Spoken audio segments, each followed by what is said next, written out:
सर्वोच्चमा सुनाई रवि लामिछानेको सांसद पद खारेज हुने कानुनी व्यवसायीको तर्क। निर्मला हत्याकाण्ड डिएनए परीक्षण गर्न 2 जनाको नमुना संकलन। राष्ट्रिय प्रजातन्त्र पार्टीलाई प्रधानमन्त्रीको प्रस्ताव आएको छ, तर हामी लोभ गर्दैनौँ भन्दै राष्ट्रिय प्रजातन्त्र पार्टीका नेताले भने सरकारको न्यूनतम साझा कार्यक्रमको मस्यौदालाई आज अन्तिम रूप दिने तयारी। वैज्ञानिकले बनाए भाइरस खाने जीव। रवि लामिछाने पक्षका वकिलको जिकिर। नेपाली नागरिकता स्वतः कायम हुन्छ। एमाले माओवादी गठबन्धन भत्काउन कांग्रेसका केही नेताको दौडधुप। उपप्रधानमन्त्री रवि लामिछानेको नागरिकता बारेमा आज सर्वोच्चमा छलफल हुने। पाल्पामा बस दुर्घटना हुँदा 6 जनाको मृत्यु, 16 जना घाइते। शेरबहादुर देउवाले राजेन्द्र लिङ्गदेनलाई प्रधानमन्त्री प्रस्ताव गरेका हुन् त यसबारे पुरै जानकारी। सभामुखको निर्वाचन 7 माघमा गर्ने तयारी। प्रचण्ड सरकारको प्राथमिकता 2 वर्षभित्र सुकुम्बासी समस्या समाधान गर्ने। गृहमन्त्री रवि लामिछानेको मुद्दामा बहस सकियो, निर्णय गर्न न्यायाधीशहरू छलफलमा। कम्बोडियामा ज्यान गुमाएका निराकरको शव ल्याउन सरकारले नै खर्च बेहोर्ने। व्यक्तिगत रूपमा प्रचण्डप्रति सकारात्मक छु भन्दै नेकपा एकीकृत समाजवादीका अध्यक्ष माधव कुमार नेपालको भनाई। प्रधानमन्त्री प्रचण्ड विश्वासको मत लिने तयारीमा। उपेन्द्र यादव र राजेन्द्र लिङ्गदेन शेरबहादुर देउवासँग संवादमा। गुल्मीको रेसुङ्गा विमानस्थलमा आइतबार डेमो उडान। वरिष्ठ अधिवक्ता सुरेन्द्र भण्डारीको भस। रवि लामिछाने नेपाली नागरिक होइनन्। सचिव राय र घिमिरेले सम्हाले कार्यभार। पाल्पा बस दुर्घटनाप्रति प्रचण्डद्वारा दुःख व्यक्त। सार्वजनिक यातायात सुरक्षित तुल्याउन अपिल। मध्य प्रदेशमा 28 पुससम्म मुख्यमन्त्रीमा दाबी पेश गर्न आह्वान। संसदको पहिलो बैठकमा शीर्ष नेताहरूको सम्बोधन। बक्स अफिसको नाममा दुःख दिएको भन्दै चलचित्र संघले बुझाए सञ्चार सचिवलाई ज्ञापन पत्र। पोखरा अन्तर्राष्ट्रिय विमानस्थलमा भन्सार कार्यालय स्थापना गर्ने मन्त्री परिषद बैठकको निर्णय। आइतबारदेखि 7 प्रदेशबाट श्रम स्वीकृति लिन पाइने। दक्षिण अफ्रिकामा नेपालीलाई अलपत्र पार्ने क्रम बढेपछि दूतावासले जारी गर्यो ट्राभल एडभाइजरी। सरकारको न्यूनतम साझा कार्यक्रमलाई अन्तिम रूप दिन कार्यदल बैठक सुरु। सुनको मूल्य 8 रुपियाँ नै घट्यो, चाँदीको स्थिर। काठमाडौँका सिडिओले छुट्टाए सेवाग्राहीको गुनासो सुन्ने समय। सीमामा हुने अवैध गतिविधि रोक्न सरकारवाला निकायसँग छलफल। रक्सीले मातेका यात्रुले विमानभित्रै वृद्ध महिलाको शरीरमा पिसाब फेरेपछि भयो हंगामा। न्यूनतम साझा कार्यक्रममा पृथ्वी जयन्तीमा बिदा दिन प्रस्ताव शीर्ष नेताहरूले पारित गर्न बाँकी। क्याबिनेट विस्तारकै टुङ्गो छैन। राष्ट्रिय स्वतन्त्र पार्टीभित्र मन्त्री बन्नेको हानथाप।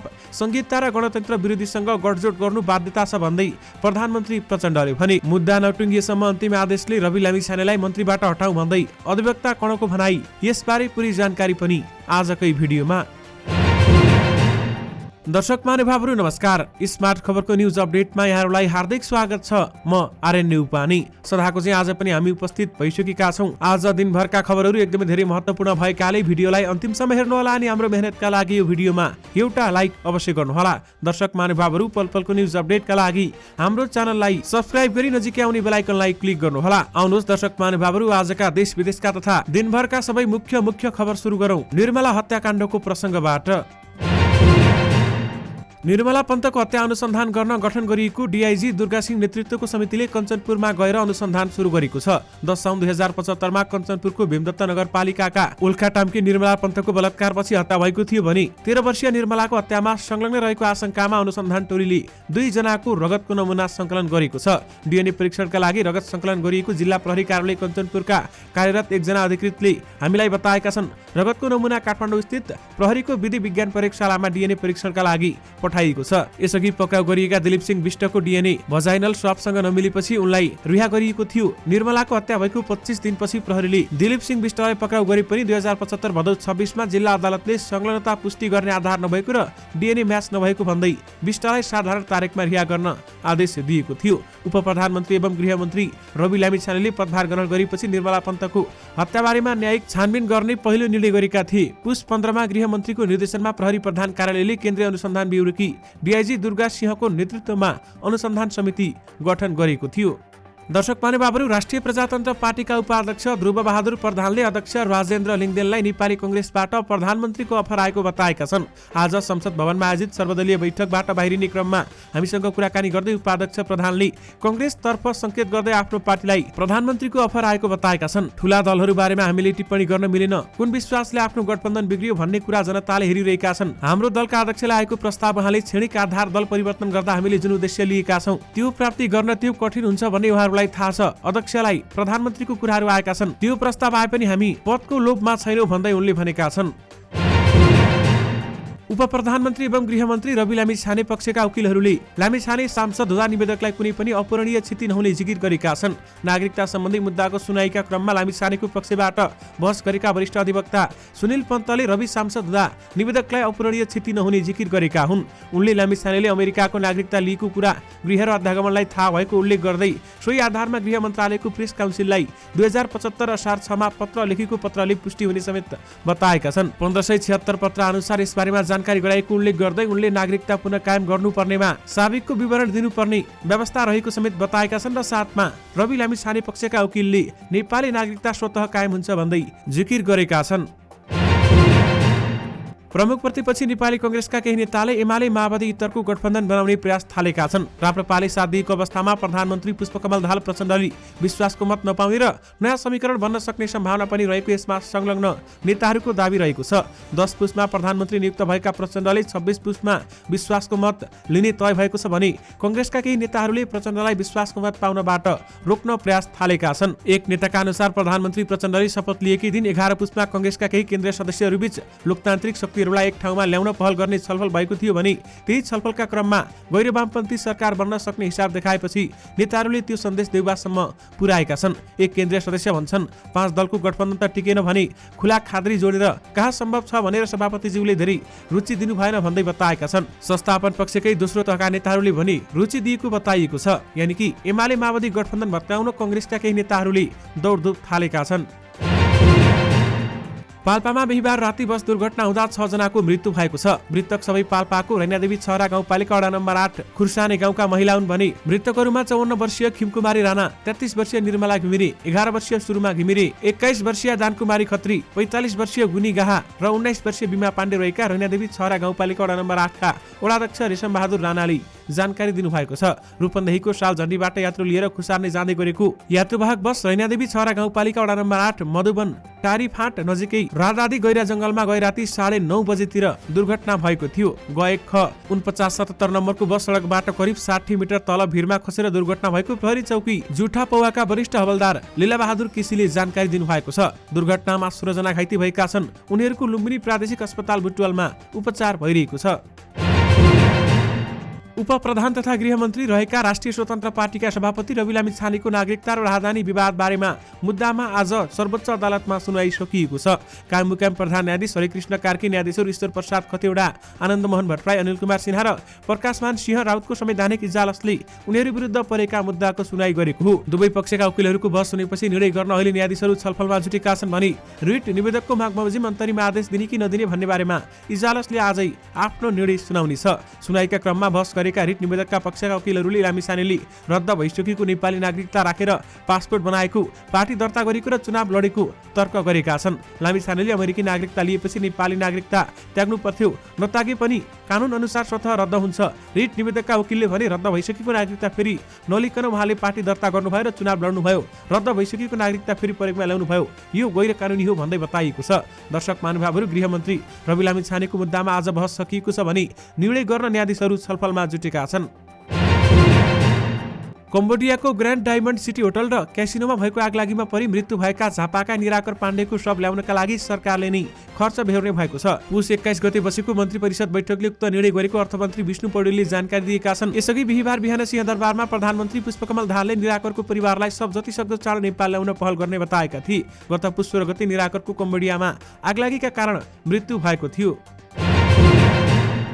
एकीकृत समाजवादीका अध्यक्ष माधव कुमार नेपालले प्रधानमन्त्री पुष्पकमल दाहाल प्रचण्ड प्रति व्यक्तिगत रूपमा सकारात्मक धारणा रहेको बताएका छन्। तर विश्वासको मत दिने कि नदिने भन्ने सरकार कुन ढङ्गले अगाडि बढ्छ त्यसअनुसार मात्र निर्णय लिने बताएका छन्। 10 पुसमा नियुक्त भएका प्रधानमन्त्री प्रचण्डले 26 पुसमा विश्वासको मत लिने तय भएको छ। एकीकृत समाजवादीले केही निर्णय गरेको छैन। आज संसद भवन परिसरमा हामीसँग कुराकानी गर्दै अध्यक्ष नेपालले यस्तो बताएका हुन्। प्रधानमन्त्री पुष्पकमल दाहाल प्रचण्डले प्रतिनिधि सभामा पुस 26 गते विश्वासको मत लिने तयारी गरेका छन्। 7 दलको समर्थनमा पुस 10 गते प्रधानमन्त्री नियुक्त भएका प्रचण्डले संसदमा विश्वासको मत लिने तयारी गरिरहेका बेलामा उनलाई प्रधानमन्त्री बनाउन समर्थन गरेका दुई दलका अध्यक्षहरूले भने सत्ता गुमाएका नेपाली कांग्रेसका सभापति शेरबहादुर देउवासँग संवाद गरिरहेका छन्। राष्ट्रिय प्रजातन्त्र पार्टीका अध्यक्ष राजेन्द्र लिङ्गदेन र जनता समाजवादी पार्टीका अध्यक्ष उपेन्द्र यादवले पछिल्ला दिनहरूमा देउवासँग संवाद गरिरहेका छन्। संसदमा राष्ट्रिय प्रजातन्त्र पार्टीका 14 र जसपाका 12 जना सांसद रहेका छन्। प्रचण्डलाई प्रधानमन्त्री बनाउन समर्थन गरे पनि यी दुवै दल सरकारमा सहभागी भने छैनन्। सरकारमा सहभागी हुनका लागि राप्रपाले पुस 27 गते पृथ्वी जयन्तीका दिन बिदा दिने कुरा न्यूनतम साझा कार्यक्रममा समेट्नु पर्ने, उप प्रधानमन्त्री सहित 4 मन्त्रालय पाउनु पर्ने शर्त राखिसकेको छ। दर्शक महानुभावहरू, राष्ट्रिय प्रजातन्त्र पार्टीका अध्यक्ष राजेन्द्र लिङ्गदेन निकट स्रोतका अनुसार कांग्रेससँग विभिन्न प्रस्तावमा छलफल भइरहेको छ भन्दै बताइएको छ। यानि कि प्रधानमन्त्री प्रचण्डले विश्वासको मत लिने तयारी गरेका छन् भने उपेन्द्र यादव र राजेन्द्र लिङ्गदेन शेरबहादुर देउवासँग संवादमा जुटेका छन् र कुराकानी पनि भइरहेको छ। उपप्रधान एवं गृहमन्त्री रवि लामी छाने नेपाली नागरिक नभएको जिकिर गर्दै सर्वोच्चमा एक वरिष्ठ अधिवक्ताले बहस गरेका छन्। वरिष्ठ अधिवक्ता सुरेन्द्र भण्डारीले लामी छाने नेपाली नागरिक नै नभएको जिकिर गरेका हुन्। कायम मुकायम प्रधान न्यायाधीश हरिकृष्ण कार्की, न्यायाधीशहरू ईश्वर प्रसाद खतिवडा, डाक्टर आनन्दमोहन भट्टराई, अनिल कुमार सिन्हा र प्रकाशमान सिंह राउतकी इजलासमा लामी छानेको नागरिकता विवादमा सुनाइ हुँदा भण्डारीले लामी छाने गृहमन्त्रीमा रहिरहन नमिल्ने जिकिर समेत गरेका छन्। यानि कि रवि लामी छाने नेपाली नागरिक नै होइनन् भन्दै वरिष्ठ अधिवक्ता सुरेन्द्र भण्डारीले बहस गरेका छन्। प्रधानमन्त्री पुष्पकमल दाहाल प्रचण्डले पाल्पामा भएको बस दुर्घटनामा मृत्यु भएकाहरूप्रति श्रद्धाञ्जली अर्पण गर्दै सार्वजनिक यातायात सुरक्षित र मर्यादित तुल्याउन अपिल गरेका छन्। प्रधानमन्त्री प्रचण्डले आज बिहान ट्विट गर्दै उक्त अपिल गरेका हुन् भने रूपन्देहीको सालझण्डीबाट यात्रु लिएर कुसार नै जाने गरेको यात्रुवाहक बस रेणादेवी छरा गाउँपालिका वडा नम्बर 8 मधुबन टारीफाट नजिकै गए राति दुर्घटना भएको हुँदा 6 जनाको मृत्यु भएको थियो भने दुर्घटनामा 16 जना घाइते समेत भएका छन्। यसै सम्बन्धी प्रचण्डले दुःख व्यक्त गर्दै सार्वजनिक यातायात सुरक्षित बनाउन अपिल समेत गरेका छन्। प्रतिनिधि सभाको बैठक सञ्चालन सम्बन्धी नयाँ नियमावली नबन्दासम्ममा पुरानै नियमावली अनुसार बैठक बस्ने भएको छ। संसदको पहिलो बैठकमा एजेन्डा तय गर्न बसेको सर्वदलीय बैठकले पहिलो दिन दलका शीर्ष नेताहरूले बोल्ने कार्यतालिका तय गरेको छ भने यस्तै बैठकले पुस 26 गते प्रधानमन्त्री पुष्पकमल दाहाल प्रचण्डले विश्वासको मत लिने तय गरेको छ। सभामुख चयनका बारेमा भने अर्कोतिर सर्वदलीय बैठकले निर्णय गर्ने सहमति गरेको छ। श्रम रोजगार तथा सामाजिक सुरक्षा मन्त्रालयले काठमाडौँबाट मात्रै प्रदान गर्दै आएको संस्थागत र व्यक्तिगत श्रम स्वीकृति सेवा 7वटै प्रदेश स्तरबाट प्रदान गर्ने भएको छ। यसै सिलसिलामा श्रम तथा रोजगार कार्यालय विराटनगर र जनकपुरबाट पनि आगामी आइतबारदेखि संस्थागत र व्यक्तिगत श्रम स्वीकृति प्रदान हुने मन्त्रालयले जनाएको छ। यसअघि पुनः श्रम स्वीकृति मात्रै हुँदै आएका यी कार्यालयबाट यही पुस 24 गतेदेखि संस्थागत र व्यक्तिगत श्रम स्वीकृति पनि प्रदान हुने श्रम रोजगार तथा सामाजिक सुरक्षा मन्त्रालयका सचिव एक नारायण अर्यालले जानकारी दिनुभएको थियो। उनका अनुसार वैदेशिक रोजगार कार्यालय पोखरा र बुटवलबाट केही समय अघिदेखि नै संस्थागत व्यक्तिगत र पुनः श्रम स्वीकृति सेवा प्रदान हुँदै आएको छ। यानि कि आइतबारदेखि नै 7वटै प्रदेशबाट श्रम स्वीकृति लिन सकिने भएको छ।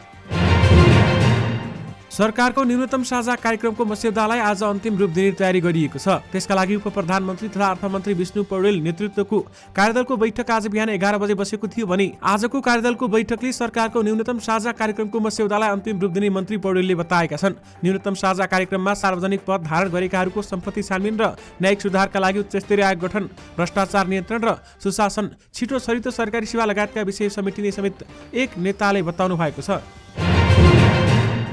विभिन्न रोग व्याधि फैलाउने विषाणु अर्थात् भाइरसबाट दुनिया आक्रान्त रहेको छ। पछिल्लो 3 वर्षदेखि कोरोना भाइरसले दुनियाँमा आतंक मचाइरहेको छ। यसैबीचमा वैज्ञानिकहरूले एउटा यस्तो खोज गरेका छन् जसले भाइरसको आतंकमा पूर्णविराम लगाउने सम्भावना देखाएको छ। वैज्ञानिकहरूले यस्तो जीव पत्ता लगाएका छन् जसले भाइरसलाई खान्छ। अमेरिकाको युनिभर्सिटी अफ नेब्रास्का लिङ्कनका वैज्ञानिकहरूले भाइरसलाई नष्ट गर्ने यस्तो जीव पत्ता लगाएका हुन्।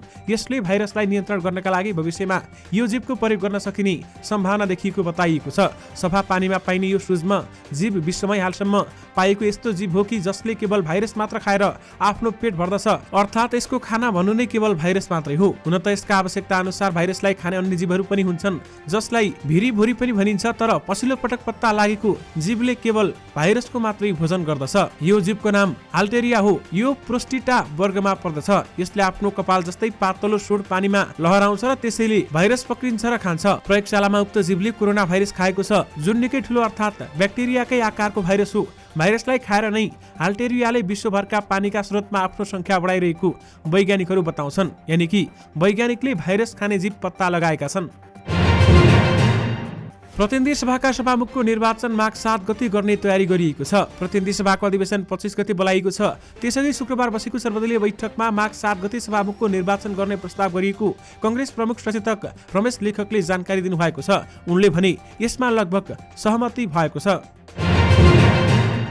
पुष्पकमल दाहाल प्रचण्ड नेतृत्वको सरकारले आफ्नो नीति तथा प्राथमिकतामा भूमिमा किसानहरूको सहज पहुँचको नीति ल्याउने भएको छ। साथै 2 वर्षभित्र सुकुम्बासी समस्या सम्बोधनदेखि भूमिको वैज्ञानिक व्यवस्थापन मार्फत यसको सही सदुपयोग गर्न र आवास सम्बन्धी मौलिक हक कार्यान्वयनको सुनिश्चित गर्न आवश्यक प्रक्रिया अगाडि बढाउने भएको छ। उपप्रधान तथा अर्थमन्त्री समेत रहेका विष्णु पौडेल नेतृत्वको कार्यदलले तयार पारेको सरकारको नीति तथा कार्यक्रमको मस्यौदामा भूमिको डिजिटल नापी पूरा गर्ने, भूमिको प्रकृति स्वरूप र सम्भावनाका आधारमा भू उपयोग गर्ने, निर्माण भइसकेका संरचनाको सम्भव सुधार र उपयुक्तको विकल्पको योजनासहित भूमि उपयोग नीति र कानुनको कार्यान्वयन गर्ने उनले उल्लेख गरेका छन्। दशातमा प्रचण्डको प्राथमिकतामा 2 वर्षभित्र सुकुम्बासी सम्बोधन गर्ने समेत रहेको बताइएको छ।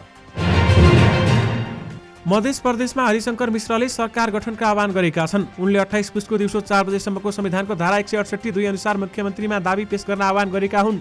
मध्य प्रदेशमा कुनै दलको बहुमत नभएकाले 2 या 2 भन्दा बढी दलको समर्थनमा बहुमत प्राप्त प्रदेशसभा सदस्यलाई मुख्यमन्त्रीमा दाबी पेश गर्न आह्वान गरेका हुन्। 107 सदस्यीय मधेसमा नेकपा एमाले 23, नेपाली कांग्रेस 22, जसपा 16, जनमत 13, लोसपा र माओवादी केन्द्र 9, एकीकृत समाजवादी 7, नागरिक उन्मुक्ति पार्टी, राप्रपा र नेपाल संघीय समाजवादी 1 र 5 स्वतन्त्र सांसद रहेका छन्।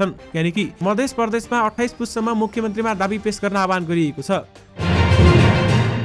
हल सञ्चालकहरूको छाता संस्था चलचित्र संघले विभिन्न समस्या लिएर सञ्चार तथा सूचना प्रविधि मन्त्रालयका सचिव डाक्टर वैकुण्ठ अर्याललाई ज्ञापन पत्र बुझाएका छन्। संघका महासचिव नरेन्द्र महर्जनको नेतृत्वमा मन्त्रालय पुगेको टोलीले 40 वटा सिंगल स्क्रिन बन्द हुन लागेको, बक्स अफिस र सेन्सरको नाममा आफूलाई दोष दिएको सहितका समस्या राखेका छन्। सहसचिव अर्यालसँग चलचित्र विकास बोर्ड र हलका समस्या बारेमा छलफल समेत संघले गरेको थियो। यानी कि बक्स अफिसको नाममा दुःख दिएको भन्दै चलचित्र संघले सञ्चार सचिवलाई ज्ञापन पत्र बुझाएको छ। मन्त्री परिषद बैठकले पोखरा अन्तर्राष्ट्रिय विमानस्थलमा भन्सार कार्यालय स्थापना गर्ने र त्यसका लागि आवश्यक कर्मचारीको व्यवस्था गर्ने निर्णय गरेको छ। 17 पुसमा प्रधानमन्त्री पुष्पकमल दाहाल प्रचण्डले विमानस्थलको उद्घाटन गरेका थिए। बिहीबार बसेको मन्त्री परिषदीय बैठकका निर्णय अनुसार शुक्रबार सार्वजनिक गर्दै अर्थमन्त्री विष्णु पौडेलले पोखरा विमानस्थलमा भन्सार कार्यालय स्थापना गर्ने निर्णय भएको जानकारी दिएका छन् र उनले त्यसका लागि आवश्यक कर्मचारीको व्यवस्था गर्ने निर्णय भएको पनि बताएका छन्। आज सुनको मूल्य घटेको छ भने चाँदीको मूल्य स्थिर भएको छ। सुन चाँदी व्यवसायी महासंघका अनुसार सुनको मूल्य तोलामा 800 रुपियाँले घटेको छ। आज छापावाला सुनको मूल्य तोलामा 1,02,300 र तेजाबी सुनको मूल्य 1,01,800 रुपियाँमा कारोबार भइरहेको छ। त्यसैगरी चाँदीको प्रति तोला मूल्य 1,385 रुपियाँ रहेको छ। काठमाडौँका प्रमुख जिल्ला अधिकारी घनश्याम उपाध्यायले सेवाग्राहीको गुनासो सुन्न दैनिक 1 घण्टा समय छुट्याएका छन्। बिहीबार सेवा प्रवाहका लागि टाइम कार्ड लागू गराएका उनले दिनमा 1 घण्टा गुनासो सुन्ने समय छुट्याएका हुन् र दैनिक 3 देखि 4 बजेसम्म उनले सेवाग्राहीको गुनासो सुन्ने समय छुट्याएको बताएका हुन्। प्रशासनका काम कारबाही बेनुवा सेवाग्राहीले बाहिर गुनासो गरिरहेको हुन्छ, तर हामीलाई थाहै हुन्न, उपाध्यक्षले हामीसँग भने। त्यसैले दैनिक 1 घण्टा सेवाग्राहीका कुरा सुन्नलाई समय नै छुट्याएको हुँ। यसले प्रशासनको सेवा प्रवाहलाई चुस्त दुरुस्त बनाउने अपेक्षा गरेको उपाध्यायले बताएका छन्। सीमा क्षेत्रमा हुने अवैध गतिविधि रोक्नका लागि सशस्त्र प्रहरी बल र नेपालको विभिन्न सरकारवाला निकायसँग छलफल गरिएको छ। सशस्त्र प्रहरीको मुख्यालय हलनचोकमा जुत्ता चप्पल उत्पादक बुटलर्स नेपाल, चिनी नेपाल उद्योग संघ, नेपाल पोल्ट्री महासंघ, नेपाल दाना उद्योग संघ, नेपाल ह्याचरी उत्पादक संघ लगायतका प्रतिनिधिसँग छलफल गरिएको सशस्त्र प्रहरी नायब परीक्षक एवं सहायक प्रवक्ता शैलेन्द्र थापाले बताउनु भएको छ। प्रधानमन्त्री पुष्पकमल दाहाल प्रचण्डले संघीयता र गणतन्त्र विरोधी दलहरूसँग गठजोड गर्नुपर्ने बाध्यता भएको बताएका छन्। नेपाल पत्रकार महासंघको टोलीसँग उनले जनमतबाट निर्वाचित शक्ति भएका कारण संघीयता र गणतन्त्र विरोधी दलहरूसँग गठजोड गर्न बाध्य भएको बताएका हुन्। महासंघका वरिष्ठ उपाध्यक्ष रमेश विष्टका अनुसार महासंघका पदाधिकारीले प्रधानमन्त्री प्रचण्डलाई संघीय लोकतान्त्रिक गणतन्त्र पक्षधर र कट्टर विरोधी बीच कसरी गठबन्धन सम्भव भयो भन्ने प्रसङ्ग उठाएका थिए। जवाफमा उनले आफूहरू जनयुद्ध र जनआन्दोलनको बारेमा बलमा अहिलेको परिवर्तन ल्याउन सफल भए पनि जनमतबाट निर्वाचित शक्ति भएकाले राष्ट्रिय स्वतन्त्र पार्टी र राष्ट्रिय प्रजातन्त्र पार्टी राप्रपालाई एकगठ गर्न बाध्य भएको बताएका थिए। नेपाली कांग्रेसका उपसभापति पूर्णबहादुर खड्काले पार्टीका तर्फबाट कुनै पनि दललाई प्रधानमन्त्रीको प्रस्ताव नगरेको बताएका छन्। कांग्रेसले राष्ट्रिय प्रजातन्त्र पार्टी राप्रपाका अध्यक्ष राजेन्द्र लिङ्गदेनलाई प्रधानमन्त्रीका लागि प्रस्ताव गरेको चर्चा भइरहेका बेलामा उनले यस्तो बताएका हुन्। नेपाली कांग्रेसले कसैलाई प्रधानमन्त्रीका लागि प्रस्ताव गरेको छैन, उपसभापति खड्काले हामीसँग भने। सभापति शेरबहादुर देउवाले नेकपा एमाले नेतृत्वको वर्तमान 7 दलीय गठबन्धन छाडेर आएमा प्रधानमन्त्रीका रूपमा अघि सार्ने प्रस्ताव गरेको दाबी बीच कांग्रेसले त्यसलाई इन्कार गरेको हो। दर्शक महानुभावहरू, यसबारेमा थप अपडेट आएमा तपाईहरुमा पक्कै पनि लिएर आउने नै छौं। गुल्मीको रेसुङ्गा नगरपालिका स्थित सिमचौरमा निर्माण सम्पन्न भएको रेसुङ्गा विमानस्थलमा आइतबार 24 पुस डेमो उडान हुँदैछ। त्रिभुवन अन्तर्राष्ट्रिय विमानस्थलबाट तारा एयरको ट्विनेटर जहाज गुल्मी प्रस्थान गर्नेछ भने यो जहाजले काठमाडौँबाट गुल्मी पुग्न 50 मिनेटको समय लगाउनेछ। एयरलाइन्सका कम्पनीका अनुसार तारा एयरले आइतबार बिहान 10:30 डेमो उडान गर्नेछ। जहाजमा गुल्मी जिल्लाबाट निर्वाचित सांसद चन्द्र भण्डारी गोकर्ण विष्ट सवार हुनेछन् भन्दै बताइएको छ। अर्थ सचिव तोयम राय र राजस्व सचिव डाक्टर रामप्रसाद घिमिरेले शुक्रबारदेखि कार्यभार सम्हालेका छन्। उपप्रधान तथा अर्थमन्त्री विष्णुप्रसाद पौडेलले शुक्रबार सिंहदरबार स्थित अर्थ मन्त्रालयमा नयाँ सचिवद्वय राय र घिमिरेलाई एक कार्यक्रम बीच स्वागत गरेका हुन्। सचिवद्वय राय र घिमिरेलाई स्वागत गर्नुअघि मन्त्री पौडेलले यसअघि मन्त्रालयको कार्यभार सम्हाल्दै आएका सचिवद्वय कृष्णहरि पुष्कर र राजस्व सचिव रामेश्वर दङ्गाललाई पनि बिदाई गरेका थिए। युरोप र अमेरिकामा आकर्षक तलबसहित जागिर लगाइदिने भन्दै दक्षिण अफ्रिकामै अलपत्र पार्ने क्रम बढेपछि दक्षिण अफ्रिकाको राजधानी प्रिटोरिया स्थित नेपाली दूतावासले झुटो प्रलोभनमा नपरी आधिकारिक च्यानलबाट मात्रै वैदेशिक रोजगारीमा जान आह्वान गरेको छ। प्रिटोरिया स्थित दूतावासले आज ट्राइबल एडभाइजरी जारी गर्दै उक्त आह्वान गरेको हो। यानि कि दक्षिण अफ्रिकामा नेपालीहरूलाई अलपत्र पार्ने क्रम बढेपछि दूतावासले ट्राभल एडभाइजरी जारी गरेको छ। अमेरिकाको न्युयोर्कबाट भारतको राजधानी दिल्ली आइरहेको एयर इन्डियाको उडानमा रक्सीले मातेका एक व्यक्तिले वृद्ध महिलाको शरीरमा पिसाब फेरेका छन्। 1 महिना पुरानो यो घटना हालै मात्रै सार्वजनिक भएको हो। घटनाको समयमा ती महिला विमानको बिजनेस क्लासमा थिइन् भने भारतीय समाचार एजेन्सी NIA का अनुसार घटना बारेमा एयर इन्डियामा उजुरी परेको छ भने उसले छानबिन पनि गरेको छ। छानबिन समितिले ती पुरुष यात्रीलाई विमानमा यात्रा गर्न रोक लगाउन सिफारिस समेत गरेको छ। दर्शक महानुभावहरू, यो सँगै तपाईहरुमा आजका देश विदेशका तथा दिनभरका सबै मुख्य समाचारहरू अथवा मुख्य खबरहरू राखिसकेका छौं। फेरि तपाईहरुमा नयाँ मुख्य समाचारको साथमा उपस्थित हुने नै छौं। अहिलेलाई भने मलाई बिदा दिनुहोस्। नमस्कार।